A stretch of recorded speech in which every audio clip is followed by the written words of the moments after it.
নমস্কার। আবার একবার আপনাদের সঙ্গে আমি অসীম চক্রবর্তী। আজ করতলে যে রেখা নিয়ে আলোচনা হবে তা খুবই ইম্পর্টেন্ট। রেখাটির নাম সলোমন বন্ধনী। বৃহস্পতির ক্ষেত্র বা তর্জনীকে ঘিরে তর্জনীর মূল রেখার থেকে দূরে বৃহস্পতির ক্ষেত্রে যদি একটি অর্ধচন্দ্র রেখা থাকে বা তর্জনীর মূলকে ঘিরে রাখে তাকে বলা হয় সলোমন বন্ধনী। চিত্রে দেখুন 1 নম্বর করতলের যে জায়গায় আমরা একটি গোলাকৃতি রেখা দেখতে পাচ্ছি সেই রেখাটি সলোমন বন্ধনী। এর ফলে জাতক নানা পথে প্রকৃত জ্ঞানী হয়, প্রকৃত গভীর জ্ঞান অর্জন করতে পারে। জ্ঞানের যে ক্ষেত্র সেই ক্ষেত্রে সে এগিয়ে যেতে পারে এবং পৃথিবীতে 10-এর মধ্যে 1 হওয়ার সে জ্ঞান অর্জন করতে পারে। জাতক এই জ্ঞানের জন্য অজস্র লোকের কাছে সমাদৃত এবং প্রশংসিত হয় এবং দেখা যায় কি তিনি বিখ্যাত হতে পারেন। জাতক যদি বিচার বিভাগে চাকরি করে তাহলে সে সুবিচারক ও জগৎ বিখ্যাত হয়। চিত্রে দেখুন 2 নম্বর।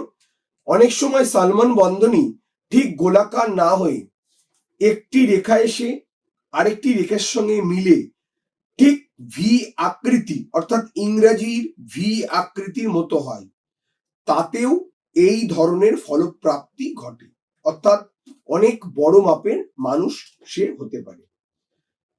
3 নম্বর চিত্রে দেখুন অনেক সময় সলোমন বন্ধনী পূর্ণ না হয়ে প্রায় 12 আনা হয়, অর্থাৎ একটা দাগ দেখতে পাওয়া যায় বৃহস্পতির বলয়ের উপরে, বাকিটা ফাঁক থাকে।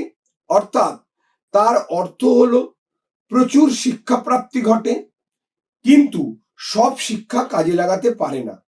অনেক সময় অন্য লোক তার শিক্ষায় জ্ঞান লাভ করে তা কাজে লাগিয়ে দেয়, ফলে জাতক জাতিকারা কিছুটা ক্ষতিগ্রস্ত হয়।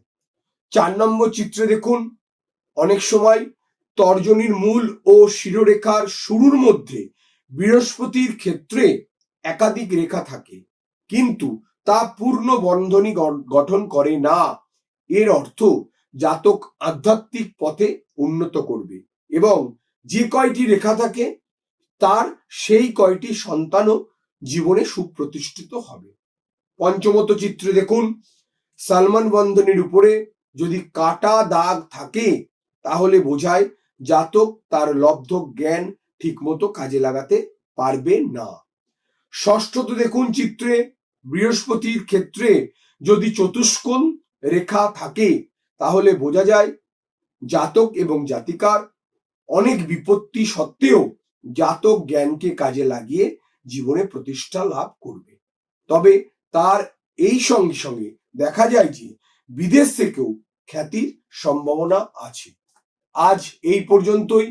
আগামী দিন আবার একটা অন্য ভিডিও নিয়ে আপনাদের সঙ্গে থাকবো। বিশদে জানতে 9153306727 নম্বরে যোগাযোগ করবেন। ধন্যবাদ।